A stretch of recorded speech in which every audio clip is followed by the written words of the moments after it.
Good evening, everybody, and welcome to the penultimate event of the 8th Annual Berwick Literary Festival. My name is George Cochrane, and over the next hour, I will be talking to historian Michael Taylor about his latest book, The Interest: How the British Establishment Resisted the Abolition of Slavery. This event is being held in association with the North East Labour History Society, a society dedicated to studying the history of working people in this region. We thank them for their support, and I urge you to visit their website to find out more about the important work they do. Now, before we start, I just want to mention a point of housekeeping. If you want to ask Michael a question, then you may do so via the Q&A function at the bottom of your screen about here. Questions can be submitted at any time during the course of the conversation and will be addressed during the last 10 or 15 minutes of the hour. So, to our guest, Michael Taylor is a man of many talents, as well as being an esteemed historian of colonial slavery and the British Empire. He is also a University Challenge winner and a former first-class cricketer. Tonight, though, he has his historian's hat on. The Interest: How the British Establishment Resisted the Abolition of Slavery is Michael's first book as sole author, and it has garnered widespread acclaim since its publication last year, including a shortlisting for the prestigious Orwell Prize for Political Writing. Michael, welcome. And perhaps to begin with, you might just explain what an interest is in the period we're talking about, which is the 1820s, 1830s, and what the specific interest you are referring to in the title of your book is. Thanks, George, and thank you everybody at Berwick for inviting me. And I should point out, before anybody gets any ideas, I was one of the very worst first-class cricketers ever to play the game. Whenever we're talking about 1820s and prior to the 1820s politics in that era, it's quite important to understand that we don't have political parties in the same organizational, institutional way that we do now. So while there were Tories and there were Whigs, politics was more sharply defined by two groups, really. One were connections, and connections were the followings of leading statesmen. So during the French Revolutionary period, there were Pittites. During this period, there were Canningites, and a little bit later, there were Peelites. The other major group or type of group was an interest.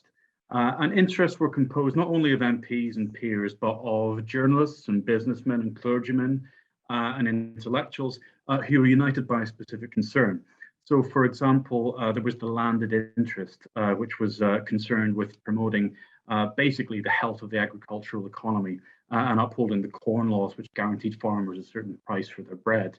The West India interest is the interest of the title of my book, and it was one of the really incredibly powerful lobbies in late 18th century, early 19th century history. And it had been formed and it devoted itself entirely to promoting the interests of the West Indian colonies. And in the 1820s and 1830s, that meant defending slavery. Thank you. Your reason for writing the book, as you describe it in the preface, is to sort of challenge this kind of false, inflated view Britain has of itself as a country which led the way in the abolition of slavery. So I suppose my question is, when did you first realise that the facts didn't quite support this narrative, and why did you want to expose this? Well, the book really began as a proposal for a PhD about a decade ago.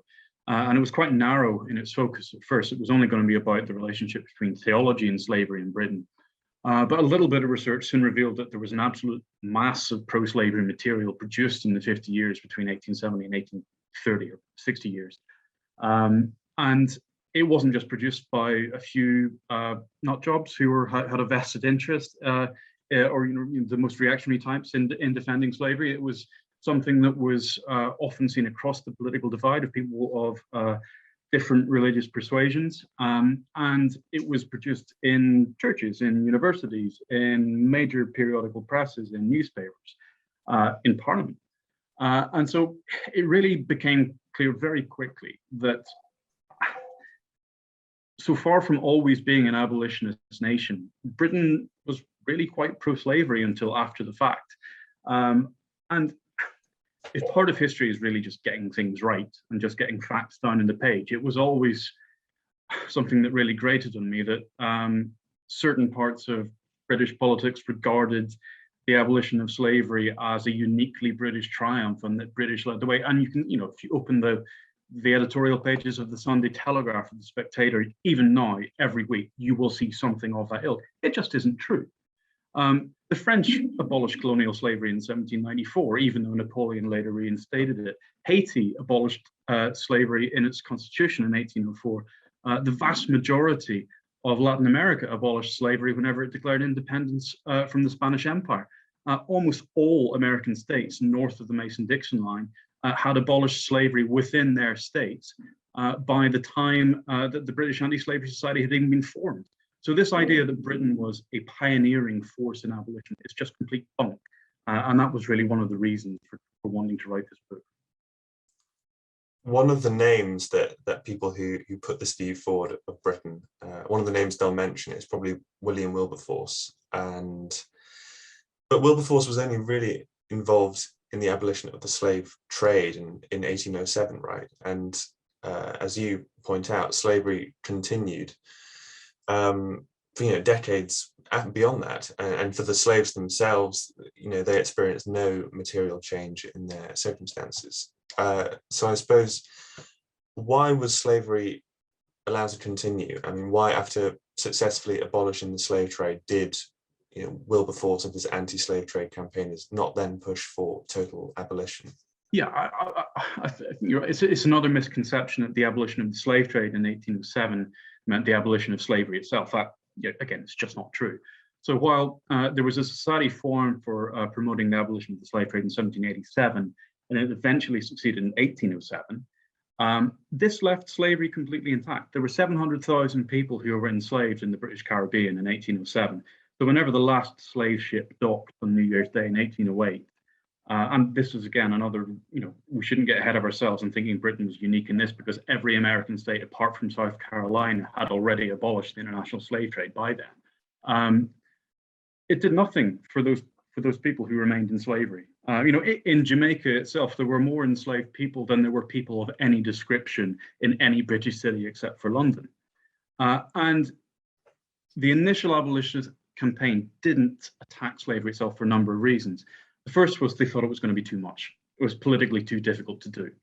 The second was there was a very distinct difference between an economic practice and private property. So you can stop somebody going and doing something, but taking something off a slaveholder was going to be even more difficult to do. The third one was religious, and one of the points I try to get across in the book is that this is an incredibly religious, sincere society where religious beliefs matter to politics. They're not just hot air. People really do believe these things, and the Bible does make a difference between the slave trade and slavery, or at least people thought so at the time, because Deuteronomy forbids men stealing, is the term that it uses. But the Bible more widely appears to condone and regulate slavery almost in every book. So Wilberforce and his fellow Christians who had abolished the slave trade thought so. So we're left between 1807 and 1823 with slavery, and the assumption on the part of the abolitionists that maybe without fresh importations of enslaved people, that slavery would wither away and die. But they were completely wrong. It didn't. The slaveholders found a way to make the slave system work. And in fact, Britain annexed Demerara, what we now call Guyana, from the French in 1814, and added the second most important slave colony to the British Empire during this period of abolitionist frustration. So by the time that we get to 1823, there are about 800,000 people enslaved in the British Caribbean, about 100,000 more than there had been when the slave trade was abolished. And it looked, at least from the perspective of the abolitionists, that nothing was happening. So yeah, we're now at sort of 1823, which is when your book starts. Why did the whole issue then sort of come back on the table in that year? Well, it's really tempting to think of the beginning of 1823 as this wonderful impulse of liberalism in Britain, because within a few weeks, the Anti-Slavery Society is founded in a pub in East London.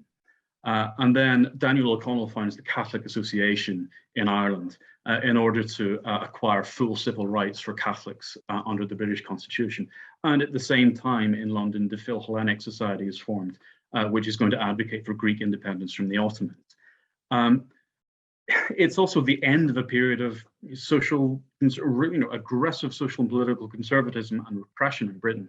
So in the economic distress caused by the end of the Napoleonic Wars, we have riots in Islington, we have marches on Nottingham by disgruntled workers, and most famously, we have the Peterloo Massacre. So it's only really by 1823 that liberal causes become practicable again, that people begin to think maybe there is an opportunity here. And part of it is just the abolitionists getting to the end of their tether. 15 or 16 years later, they realize that nothing is happening. Slavery seems to be going quite strong. They finally think, right, we've got to do something about it now. Maybe at this point, it would be helpful to sort of paint just a brief picture of the Caribbean. So in this period, which islands were under British rule, what was life like for the slaves? Were the colonies stable? I mean, you begin the book in rather dramatic fashion with this slave uprising in Demerara. Was that typical of the colonies? So the Caribbean as a whole is split between, apart from Haiti, which has become independent, as recognized by France as being so in 1825, but declared its independence in 1804, is split between a number of European empires. The Spanish still have Cuba and the Dominican Republic. The Dutch have a couple of islands, St. Eustatius, Aruba, Curacao, but the majority of the Caribbean is British. Jamaica is the jewel in that crown, but Demerara is the coming force where the land is fresh, and there's a lot of land. Lots of the Antilles are British as well, so Grenada, Barbados, Antigua and Barbuda, Dominica by this stage, and St. Lucia. So all across these islands, slave uprisings have been a relatively common feature. And it's really a central part of Caribbean folk memory that there is violence and there is extreme violence in the wake of enslaved uprisings. So Tacky's rebellion or Tacky's war in Jamaica in the 1790s still haunted Jamaicans' memories. What happens in Demerara in 1823 is potentially a result of what had happened a few months earlier in London. So whenever Thomas Wall Buxton, who's taken over the leadership of the abolitionist campaign from Wilberforce, who by this stage is quite old, he's quite frail, he realizes he just cannot physically be a public force anymore and takes a back seat. Buxton has proposed the gradual amelioration of the conditions of slavery and the gradual emancipation of slaves. Now, this news makes its way across the Atlantic in newspapers, and the white columnists are up in arms about this. I mean, how dare you attempt to interfere with our private property rights? And there's a lot of similar rhetoric that was spouted by American patriots during the American Revolution about, inalienable rights and, the right to self-assembly and to govern internal affairs.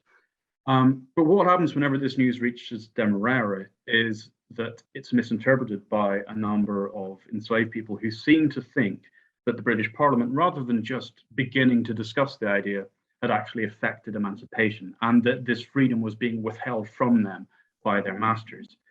So over the course of the early months of 1823, and the British authorities would blame a lot of this on white missionaries who'd come over from Britain because they simply could not conceive of enslaved Africans organizing themselves so efficiently. They planned to rise up and demand their rights. They weren't necessarily demanding immediate emancipation, but they were certainly demanding more lenient conditions under which they worked, more time off, a greater security of property. And in May 1823, Buxton makes his thing. About 3 months later, the Demararan slaves rise up. So kind of based on a misunderstanding, really. Yeah, and it happens time and again. I mean, there is a later rebellion in Jamaica, a much wider, much more violent rebellion. It's often known as the Baptist War, the Christmas War, Sam Sharpe's rebellion. This happens over Christmas and New Year, 1831-32, and that again is based to an extent on a misinterpretation of what happens, because by 1831, the abolitionists, who are now politically in a much stronger position, begin to demand immediate emancipation as opposed to gradual emancipation.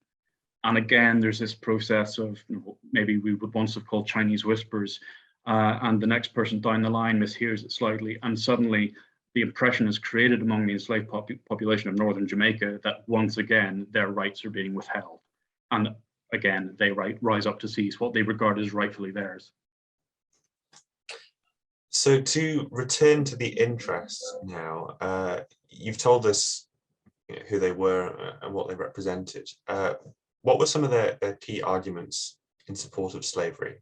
Was it all just self-interest because many of them were slave owners themselves, or did they genuinely believe that slavery was for the good? There's definitely a degree of self-interest, and you can't really avoid that pun, but there was also real sincerity in what they argued.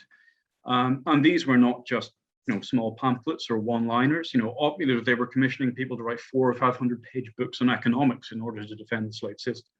But generally speaking, there were 4 arguments that were put forward in defense of slavery. The first one was religious, which is the Bible says it's okay. The Israelites were enslaved, so if that was a suitable punishment for God's own chosen people, how can it not be okay for Africans? And then whenever they get to the New Testament, they point out that Christ says nothing about slavery, despite having come into a world where slavery under the Romans was endemic. They especially like the book of Philemon, where the slave Onesimus goes to St. Paul at Rome as a refugee, and Paul, instead of setting him free and saying, "You're going to enjoy your life as a free man," sends him back into slavery under his master at Corinth. So again, an incredibly religious society where people believe in the literal truth of the Bible. There is this religious argument to it. From this, they leap into what's probably best described as the racial or civilizational argument. And this is all mostly inspired by the Scottish Enlightenment, which had something called stadial theory. And this held that society basically went through 4 different stages of civilization. At the very bottom was hunting and gathering. Then you got into pastoral farming with animals. Then you get into arable farming with crops. And at the very, very top, you had city-dwelling traders. Now, obviously, for the pro-slavery interest, they were looking at Africa, and they saw only hunting and gathering. They looked at the Caribbean, and they saw arable cultivation, and they looked at themselves, and they saw the apogee of civilization, a nation of shopkeepers, which some people took as a compliment, not an insult from Napoleon, who were trading in their produces and their goods.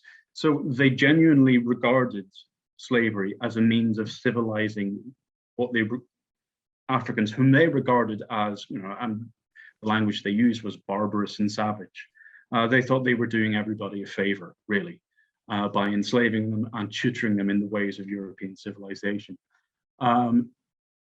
Leading on from this, we get into the economic argument. And this is really the crux of the whole defense of slavery. I might need to explain another specific concept of the early 19th century, which is something called artificial wants. Now, we would describe these now as consumer demand, really. And the idea prevailed that only civilized people had artificial wants. That is, only civilized people had a demand for consumer goods or luxury goods. And therefore, only civilized people would do the work necessary for wages, so that they could afford to buy these goods. So if we're back in this racist worldview of the pro-slavery interest, they look at Africans and they see people who are uncivilized. Therefore, they don't have this consumer demand for luxury goods. And therefore, they assume that an African, if freed, would not work for wages. And therefore, if suddenly the entire enslaved population of the West Indies were emancipated and they were all free, and this was a wage economy, no work would be done. And that the entire West Indian economy would collapse, and that therefore the imperial economy would collapse. So it's all, this is all of the, there is a consistency to their thinking. It's really perverse and twisted, but there is a logic running through it, really awful logic, but it is there. The final argument, which is fairly distinct from any of the previous 3, and which is really seized upon by a lot of British radicals who just didn't think that Britain should be doing anything for anybody overseas unless they attended to domestic British workers. And you will have seen this whenever the government voted to slash the international aid budget. All of the arguments were absolutely identical. That, well, people in the Caribbean, even if they're slaves, they enjoy a good climate. They have fertile soil. Their masters provide clothes and food for them. Shouldn't we do something instead for people in Britain, the people down the mines, the people working in factories in the north? That's what we should focus on instead of any kind of telescopic philanthropy. as Dickens would come to call it. So those, in a brief whirlwind tour of pro-slavery ideology, which is a pretty disgusting place to stay for any longer, Bible, racism, economics, and this kind of social comparison. They're the four main arguments in favor of slavery. We might have quite a topical slide actually to show with regard to this idea that slaves were actually living in quite good conditions. If we could possibly bring that up, Kevin, which slide would that be? Well, I think number 2 possibly might be the best one to illustrate all of these arguments in one go, so everybody can see exactly what the pro-slavery interest was getting at. And the slide, whenever it comes up, was done by Crookshank. This is Dickens's Crookshank. So all of the early editions of Dickens, which have illustrations, are done by the same person. And this was published in 1825 or 26, I can't remember exactly which year. It's fairly vivid, and it does encapsulate pretty much all of the pro-slavery arguments. So if you go through them in order, I mean, you can see the Puritan preacher there in the sort of center left of the screen is standing in the barrel, waving his Bible. You know, there's this idea that any religious argument in favor of slavery was a form of puritanical fanaticism, and that people should just row back and, you know, hold on to what the Bible actually told them. In terms of sort of the civilizational aspect or the racist aspect, I mean, there are some pretty racist images in the back left of the screen.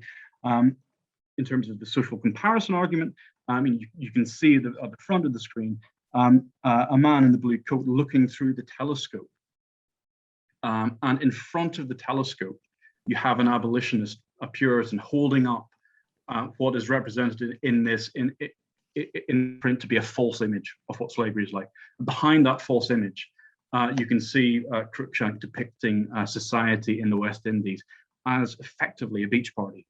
So, you know, here's the argument saying, well, you know, they're having a grand old time over there, but look at the very front of this image, and you have an Irish peasant and his children who don't have clothes and are in their bare feet.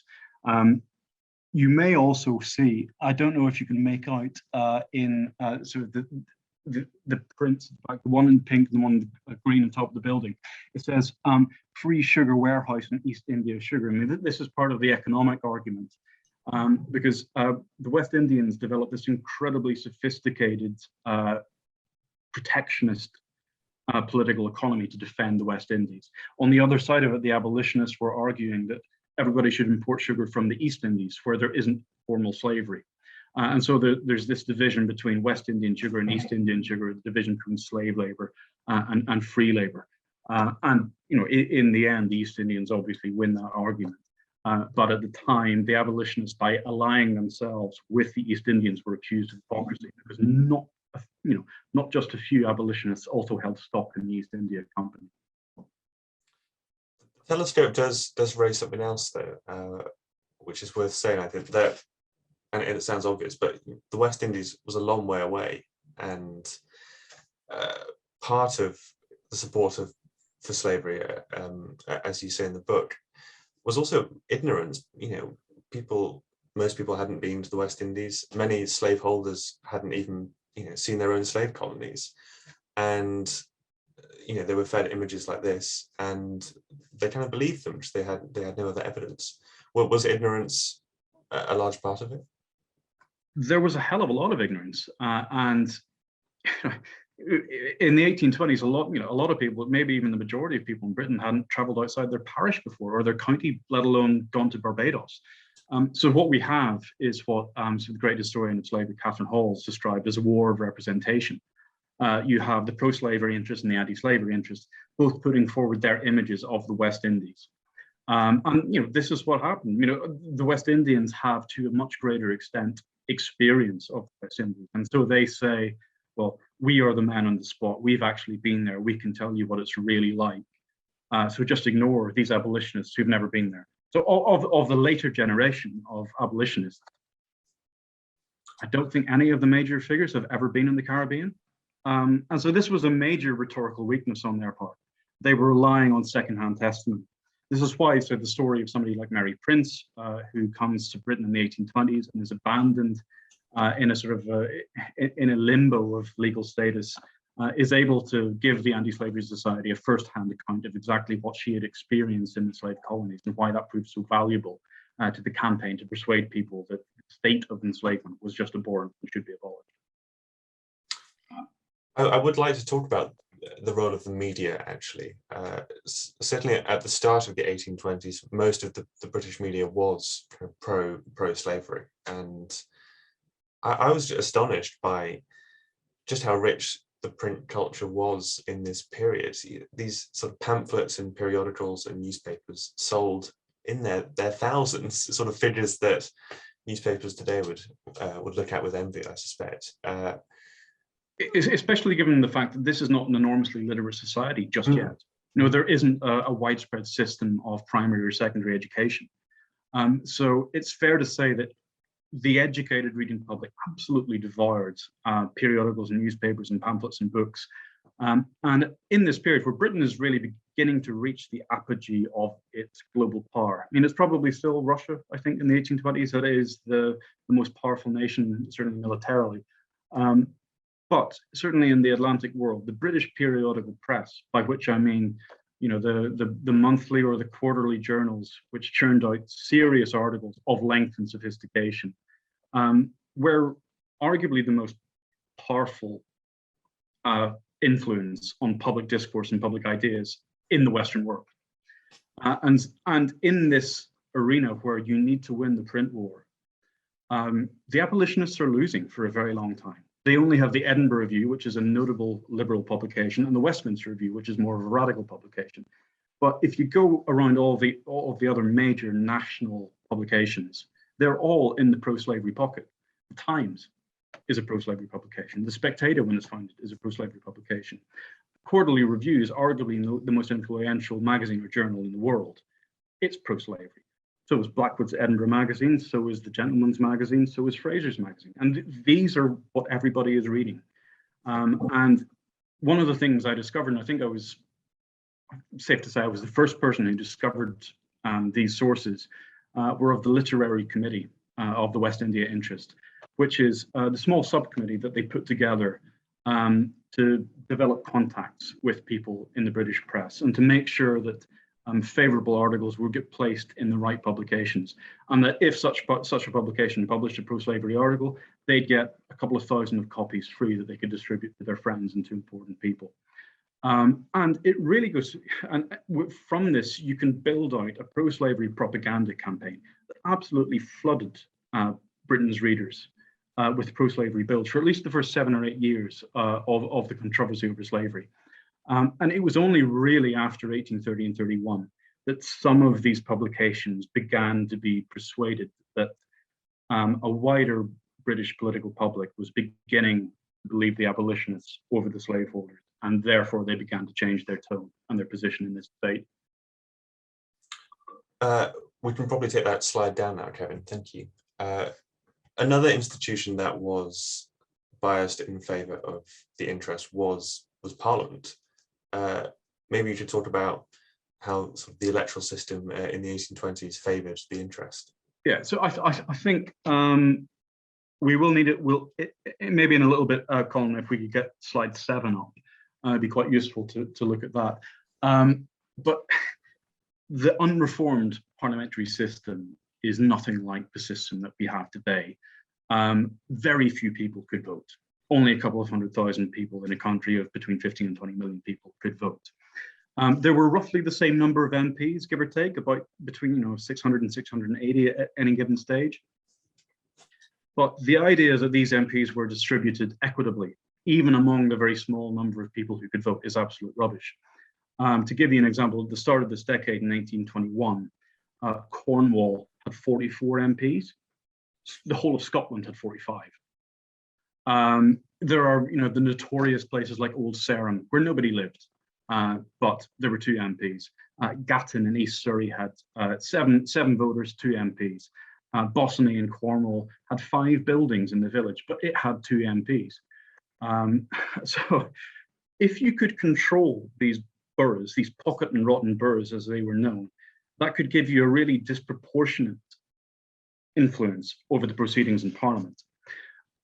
And it's also really important to know that, even if we see on the news today, the House of Commons absolutely packed to the rafters with every single MP there, the important Brexit deals last year or 2 years ago, every MP, if they could, was voting. So 630 or 40 out of 650 were regularly voting.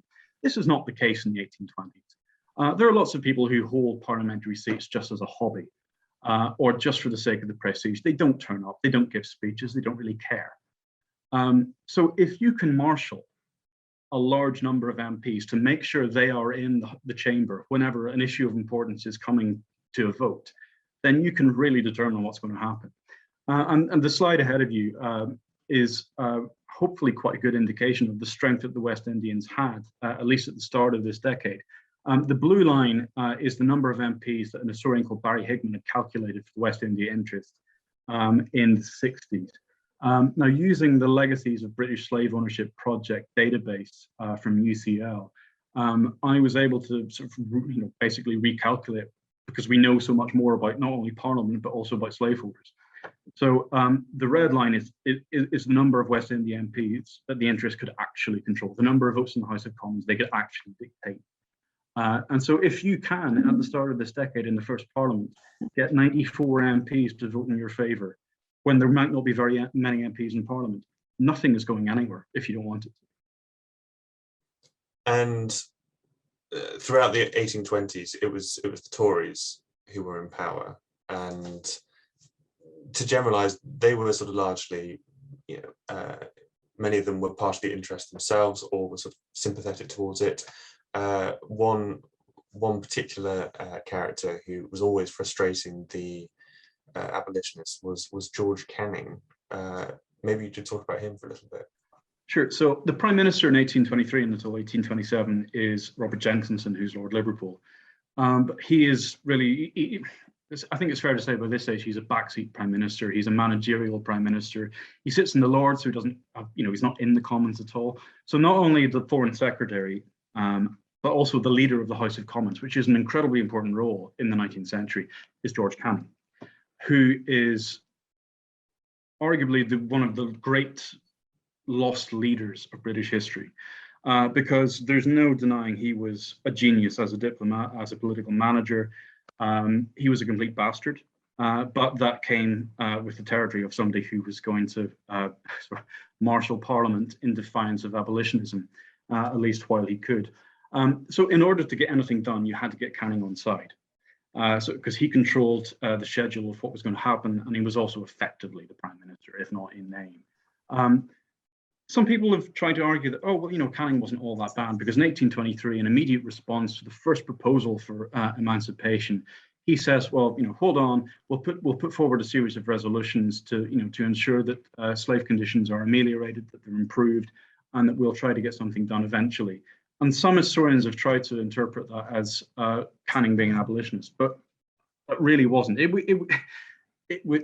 was fobbing off the abolitionists with a series of empty promises that he would never act upon, and didn't while he was alive. Canning in the end dies in 1827. But things don't necessarily get better for the abolitionists whenever he passes, because F.J. Robinson, who's known as Viscount Goodrich, becomes Prime Minister, although he's later become sincerely abolitionist, he's not at this stage. And whenever Goodrich can't form a cabinet, he's replaced by the Duke of Wellington. And Wellington's number 2 is Robert Peel. And these two, Peel and Wellington, are ardently pro-slavery. Now, there's a lot of controversy, I think, in sort of the papers today about who should be cancelled or who should not be cancelled because of whatever views they held on slavery. Now, if Peel and Wellington's only sin, to put it one way, was to have voiced opinions in favour of slavery or in opposition to abolition, then I could possibly buy some of the arguments that are put forward in certain parts of the press, because expressing an opinion is one thing, doing something slightly different. But Peel and Wellington were actively adamant that nothing would be done to emancipate slaves while they were in charge of government. Now, Peel makes 2 or 3 incredibly powerful speeches in Parliament while Parliament was debating slavery to persuade people against emancipating slaves. He borrows a really horrific image from Canning about Frankenstein's monster. And he says to Parliament, well, we can't possibly emancipate the African because, like Frankenstein's monster, it is enormously physically strong, but it is intellectually underdeveloped, and therefore there would be terrible scenes of carnage if we did this. It's absolutely shocking to think that somebody who became one of the great men, a prime minister, the hero and founder of the Conservative Party, would come up with this language, but it was pretty de rigueur in these debates. Wellington, meanwhile, had absolutely no interest in emancipating colonial slaves. He was actually much more interested in rescuing Greek slaves from the Ottomans during 1828-29. And the abolitionists knew that so long as these Tories were in power, there was no chance they would get anything done. And so we come to the 1830s, and the Reform Act of 1832 was kind of the turning point, wasn't it, in this whole story of abolition. Maybe you should just talk about how the Reform Act sort of rejigged things and helped the abolitionists.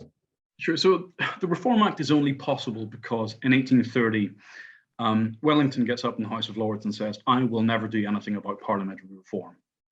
And given that the year before, he'd basically imploded the Conservative Party by passing Catholic emancipation in order to stave off a civil war in Ireland. This means that the government suddenly loses the right wing of the Tory party, the liberal wing of the Tory party, and all the Whigs who want to enact parliamentary reform. So Wellington can't go on. The Whigs under Earl Grey come into power. And they try, the first thing on their agenda is parliamentary reform. It's why whenever I say the establishment who resisted abolition, it's not just the Tories, because in these first few years of the Whig ministry, they're quite open about the fact that they will not do anything about slavery until they've got reform passed. But at the same time, it would be impossible to do anything about slavery until reform is passed. Until the number of people who can vote in parliamentary elections is widely expanded, until lots of these rotten pocket boroughs in the control of the West Indians are abolished, and until places where there is a burgeoning abolitionist public, like Manchester and Bradford and Leeds, is given a vote. So in 1832, the combined population of Manchester, Birmingham, Bradford, Leeds, and Sheffield was about 500,000 people. They had no MPs, none. And it was only really until these centres of abolitionist sentiment are given representation in Parliament that we can begin to have a critical mass of abolitionist MPs who might begin considering emancipation as something to be done. And in the first parliamentary election after the Reform Act is passed in 1832-33, the abolitionists and the immediatist wing with the abolitionists really seized the bull by the horns, and they commit 217 parliamentary candidates to immediately pursuing slave emancipation. And it really does work, because of those 217 parliamentary candidates, only 5 lose. So you have immediately 212 MPs in this new parliament who are committed to pressing for emancipation. Yeah, and indeed, in the graph in front of us, we can see the interests, power waning in Parliament as well. Yeah, it effectively disappears as a political parliamentary force. It's not to say that there isn't still really ferocious support, not only in the colonies, but in certain parts of the Conservative press. The West Indians aren't any, they're not less wealthy, they're not less willing to campaign. But certainly by 1832, their presence in the House of Commons is effectively spent. And so by 1833, we finally get the Slavery Abolition Act. This is not as triumphant as it sounds, though. Slaves weren't immediately freed, but went into a kind of a system of apprenticeship. Maybe you should describe what that was and when slavery really ended. Yeah, and even before we get to the Act itself, it's worth saying that the Whig ministry was still a bit hesitant about doing anything about emancipation. It took them about 4 or 5 months to say, all right, we're going to lay some plans before Parliament to show you how we're going to get to do this. It then took about 2 or 3 months of really intensive, excruciating negotiation between the abolitionists, between the government, between the colonies and their representatives, and the absentee slaveholders in London to reach an agreement. And they basically ended up with two major compromises. So the abolitionists, some of them regarded this as a completely corrupt bargain. The first, which I'm sure we'll discuss in a bit, was compensation for the slaveholders. But the second was something known as the apprenticeship. So whenever the Slavery Abolition Act passes Parliament in 1833, it provides that on the 1st of August 1834, slavery will be terminated in the West Indies and Mauritius and I think the Cape of Good Hope. It doesn't actually touch slavery in India, notably. But slavery will end on the 1st of August 1834. And all of the formerly enslaved Africans in the West Indies will become apprentices. Now, what this means is that for 3/4 of their previous working week, they will still do the same jobs for the same masters, in inverted commas, on the same plantations, and they won't get paid. But if they do any more work beyond that, they can begin to earn some wages, and they can put those wages towards buying their freedom early. Now, at the outset, it's imagined that this will go on for 6 years for outside, for field workers, and for 4 years for domestic workers. In the end, with another brief burst of campaigning in 1837, it ends early in 1838. But again, the celebration of the end of slavery in 1834 is a little bit misleading because apprenticeship in many cases was slavery by another name. And apprentices who did not bow down to the system or resist in any way were thrown in workhouses, which was not, and this is the worst possible, imagining of workhouses from Dickens of, pregnant women being beaten for refusing to work or being thrown on treadmills, which they had to spend hours on. This was a really incredibly brutal system, and it should not be regarded as any kind of freedom. Kevin, we can probably take that slide down now, please. Thank you. So yes, the other term on which slavery was abolished was this system of compensation. Could you talk about that, please? So this again goes back to the racist assumption that enslaved Africans would not work for wages. Lord Stanley, who's the future Prime Minister as the Earl of Derby, is drafting up the Emancipation Bill. And he assesses that the average the value of labor that would probably be lost to the West Indians would be, in addition to the value that they would actually lose in terms of what they could sell their slaves for, was about £1.5 million a year. And he said, right, we'll give it a decade. So that got him to a figure of £15 million. £15 million would have been a loan, but the West Indians managed to argue him to convert that loan into a grant. So they would just be given £15 million. They argued him up again to £20 million. So this was the second term in which they consented to emancipation. £20 million is about 40% of the government's expenditure in 1833. For the last non-COVID fiscal year, 40% of the British government's expenditure was £340 billion. Now, that's a slight, it's maybe not a direct comparison because we have Trident and the NHS and an enormous welfare state. We have just generally a much bigger state and much grander public expenditure. But 40% of any government's expenditure is a sign of how significant this was and how central and how valuable slavery was to the whole economy. And it was all, again, predicated on this assumption that slaves were rightfully held private property and that the slaveholders should be compensated for the loss.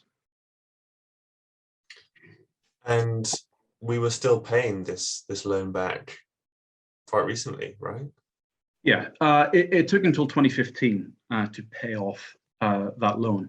Now, part of that is because of the long-lasting bonds that were issued in order to get that money.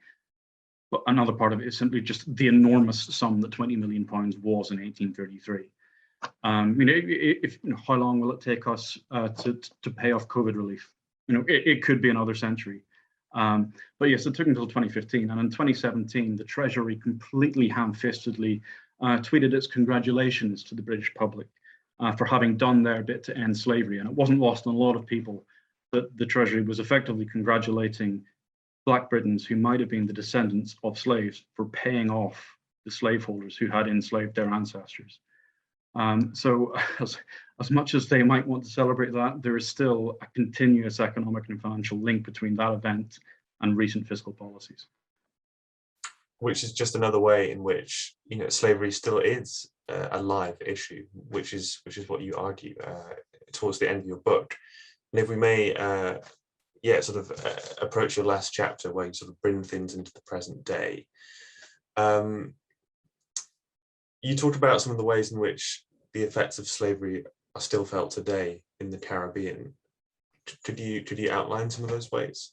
Sure. And so in the epilogue to my book, which was pretty much overtaken by the events of last summer, so I rewrote it pretty much at the height of the Black Lives Matter protests and of racial tensions. And I probably went a bit too far in the hardback. But the idea of there is no legal obligation on the UK to pay reparations to the Caribbean. I work in litigation. There's none. It's already been tried. The insurers have been sued. The insurers of slave ships have been sued. Didn't go anywhere. Slavery was legal at the time. There's no international law that slavery was breaking. The slaves had no legal right to redress at the time.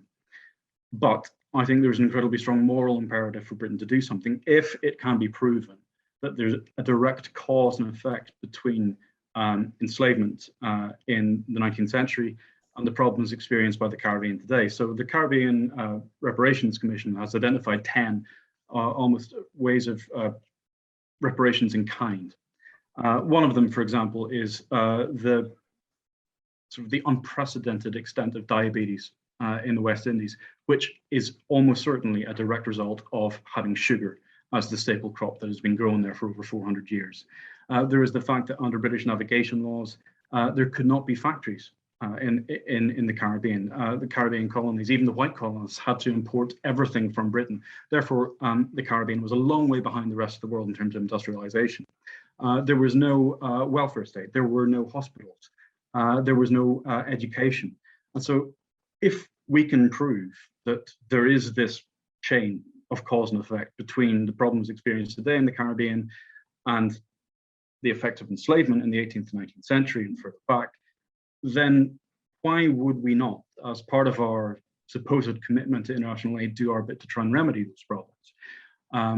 When David Cameron went to the Caribbean, he went to Jamaica in 2015, and everybody thought, right, this would be a time to announce lots of investment in the Caribbean as part of foreign direct investment, international aid. What he did instead, and this is notably happening at the same time that Theresa May's Home Office was trying to deport descendants of the Windrush generation or members of the Windrush generation, proposed to build a £20 million prison in Jamaica to house the people that the UK government was deporting from Britain. I'd like to think we can do slightly better than that. Yes. Do you think that awareness of Britain's role in the slave trade has increased since last year, perhaps, since Edward Colston? I mean, we're in Black History Month at the moment.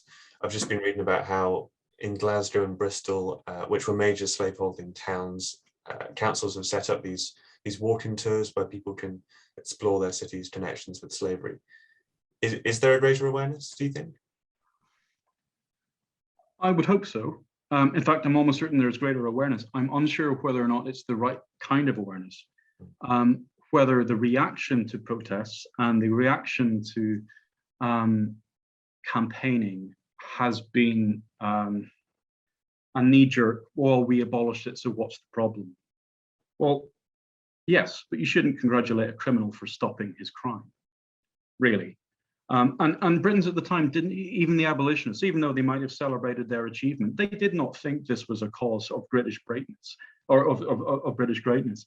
What a lot of sort of right-wing commentators now miss out, is because they're not historians of the early 19th century, is the concept of atonement and repentance.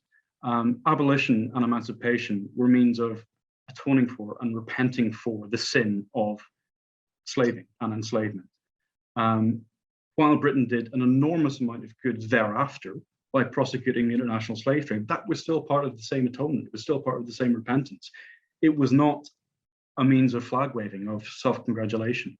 I'm not sure that that aspect or that approach to British history has been dented or overhauled by a greater awareness of exactly what happened. I'm afraid you might be right. Thank you. So I think I'm just wary of the time. We might move on to the Q&A section, if that's all right. We've had a couple of questions already, so thank you. If you haven't asked one and would like to, then it's not too late. The Q&A bots will still be active until the end of the talk. In the meantime, here is one from Maria. How can this subject be brought into the school curriculum? I assume it's not in the school curriculum at the moment. Um, in small pieces, I think it is, but it's not a major focus of it. And the answer is with great difficulty.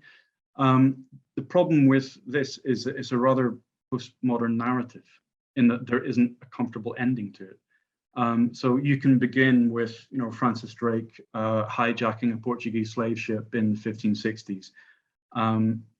But the real story doesn't end with the abolition of the slave trade in 1807. As we know, there's another 20 or 30 years of slavery for 750,000 people. And it doesn't really end in 1833 with the passage of this act, because then we have apprenticeship. And then even after the end of apprenticeship, it's not as if the inhabitants of the West Indies were admitted to the same sort of station in British imperial society as was enjoyed by white colonists. There was still discrimination, there was still violence, there was still exploitation. So while I think it should be taught, I'm still not sure how best to package it in a comprehensible and digestible way for school students. Though if anybody is on the, works for the Ministry of Education, I would be interested in writing that curriculum. Another question from Michael about how did the abolition of slavery in Britain influence the abolitionist movement in America, if at all? So both the abolitionist campaign and the pro-slavery campaign had a really significant impact on what happened in America. So William Lloyd Garrison, who becomes really the focal point of the American abolitionist campaign, is in Britain for a lot of the early 1830s, and he sees anti-slavery lectures, tour the country, and rile up crowds and really get a little bit of momentum behind the movement. He also analyzes the defense of slavery in Britain, and he begins to learn tactics and strategies. George Thompson, who's perhaps the most successful anti-slavery lecturer, goes on wildly successful lecturing tours in New England. Of course, whenever he's over there, he does run into some opposition, and he ends up having to flee in a small boat via Greenland, I think. But in terms of both, in terms of the pro-slavery approach, lots of people in the American South are watching what happens in the British Caribbean incredibly closely. American diplomats are watching what happens from their positions in Jamaica and in Barbados incredibly closely. And you find a lot of papers in the South in the 1820s and 1830s and 1840s are looking at Britain with horror and the expectation of what's going to happen. But certainly the 1st of August, which is the date in which British colonial slavery technically ends, is celebrated incredibly fervently in the northern United States by abolitionists. They have enormous dinners and celebratory parties in the same way that they would celebrate the 4th of July through the 1830s and 1840s. So yes, Britain is a forerunner in relation to the federal issue of slavery in the United States. But it's also important to reiterate what I said at the start. The United States by 1820 has pretty much made up its mind, north and south, about what it's going to do with slavery. As my own curiosity here, we obviously know how fierce the opposition to abolition was in America, and now we know how fierce it was in Britain. How fierce was it in other European countries, France and Spain, who obviously abolished it much earlier? Well, the French abolition in 1794 was partly politically convenient in that Saint-Domingue, which became Haiti, was in revolt, and again, this sort of gives the lie to Britain's reputation as an always abolitionist nation. Britain was prepared to invade Saint-Domingue in the interests of security and re-establish slavery, to put all of the rebels back in slavery and seize the colony from the French. The French abolished slavery in order to get the rebellious Africans in Saint-Domingue on their side, in the hope that they could somehow retain the colony, even if it were a free colony rather than a slave colony. In terms of the other French colonies, there isn't a comparable abolitionist movement. I mean, there is one, and it does take some inspiration from Britain, but just simply the numbers aren't there to make the resistance as fierce. And it does take a while. I think it's 1848 that France eventually abolishes slavery altogether. But by this stage, slave economies are being undercut by free economies. in Britain, but also the world is increasingly globalized. So people who are growing sugar elsewhere in the world are doing so much cheaper. So the economic rationale underpinning slavery is effectively dissolved by the 1830s. Thank you. We just got one last question here from an anonymous attendee saying, you said that papers like the Times were pro-slavery. Did they change that stance overnight, or did they just go quiet? There were definitely periods of quiet. I think the Times by 1831-32, the same as the Quarterly Review and even the Spectator, once they knew which way the wind was blowing, began to change their tune.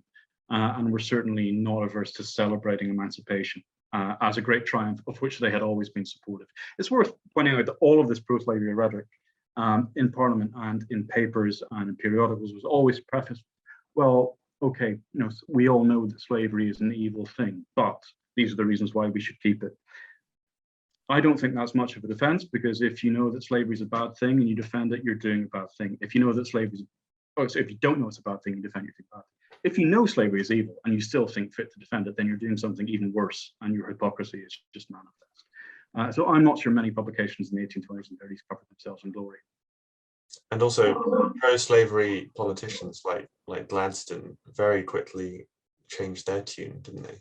Yeah, so Gladstone, I can understand his change of heart much more than others, because I think he felt somewhat obliged to defend his father's interests. He was sincerely pro-slavery, but he realized he was wrong, and he did repent, and he asked Wilberforce's forgiveness before Wilberforce died. Other people like Robert Peel were completely shameless in their volte-face.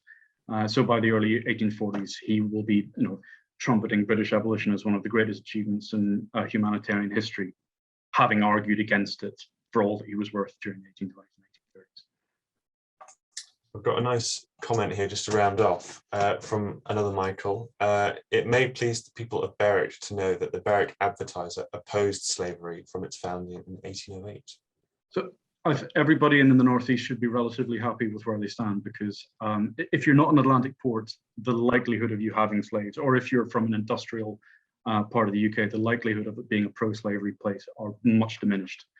So it's often older, thriving commercial places on the West Coast that are most likely to have a pro-slavery core. Great. That's probably all we have time for, really. Thank you very much, Michael, for joining us this evening. It's been a fascinating hour for me and for everybody watching, I'm sure. And we hope you will come back when your next book is out. It's about dinosaurs. It'll be exciting. Oh, great. Excellent. Thank you too to everyone for tuning in. If you've enjoyed it, then please share your experience on social media or consider leaving a donation for us. We are a voluntary charity and appreciate all the support we can get. Details of how to do this will appear on the closing slides of this event and are also available on our website and Facebook page. Likewise, if you haven't read The Interest yet, then the book is now out in paperback and is available in Greaves if you live in Berwick, and any other good bookshop if you live elsewhere. I highly recommend it. May I also remind you that the festival is not quite over yet. At 7 p.m. tonight, Steve Richards will be talking about his book, The Prime Ministers We Never Had, which promises to be a really fascinating conversation. I wonder if George Cochrane would be in that. He did become Prime Minister. Oh, he was there, just. Briefly, yeah.